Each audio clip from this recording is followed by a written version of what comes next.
শীতের virus corona এবার গ্রীষ্মেই নতুন করে উদ্বেগ বাড়াচ্ছে আমেরিকায়। 50 অঙ্গরাজ্যে সংক্রমণ বাড়ছে বা বাড়ার প্রবণতা দেখা যাচ্ছে। বিশেষ করে দক্ষিণ ও পশ্চিমাঞ্চলে দ্রুত বাড়ছে আক্রান্তের হার। বিশেষজ্ঞদের আশঙ্কা, সেপ্টেম্বরের শুরুতেই সংক্রমণ সর্বোচ্চ পর্যায়ে পৌঁছতে পারে। করোনার এই নতুন ঢেউ কতটা ভয়ঙ্কর, কারা বেশি ঝুঁকিতে এবং সামনে কি হতে পারে, বিস্তারিত রিপোর্টে।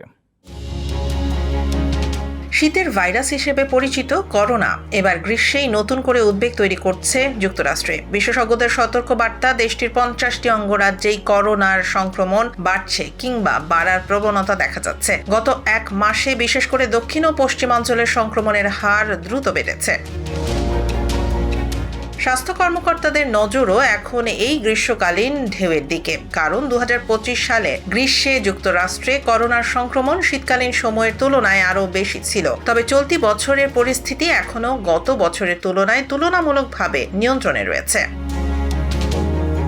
সিডিসির তথ্য অনুযায়ী আগস্টের দ্বিতীয় সপ্তাহে যুক্তরাষ্ট্রে করোনা পরীক্ষার প্রায় 4% ফল পজিটিভ এসেছে। একই সময়ে গত বছর এই হার ছিল 9% বেশি। দেশটির বর্জ্য পানিতে করোনা ভাইরাসের উপস্থিতিও এখনও খুব কম পর্যায়ে রয়েছে। হাসপাতালের জরুরি বিভাগে করোনা সম্পর্কিত রোগীর সংখ্যাও তুলনামূলকভাবে কম।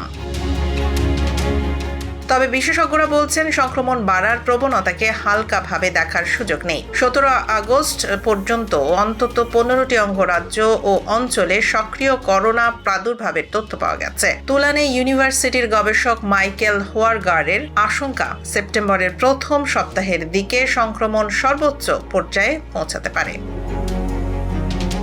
এদিকে শরৎ মৌসুমে নতুন করোনা টিকা বাজারে আসার প্রস্তুতি চলছে। নতুন টিকাটি XFG ভ্যারিয়েন্টকে লক্ষ্য করে তৈরি করা হচ্ছে। তবে সর্বশেষ টিকা নিয়েছেন যুক্তরাষ্ট্রের 20%-এরও কম প্রাপ্তবয়স্ক।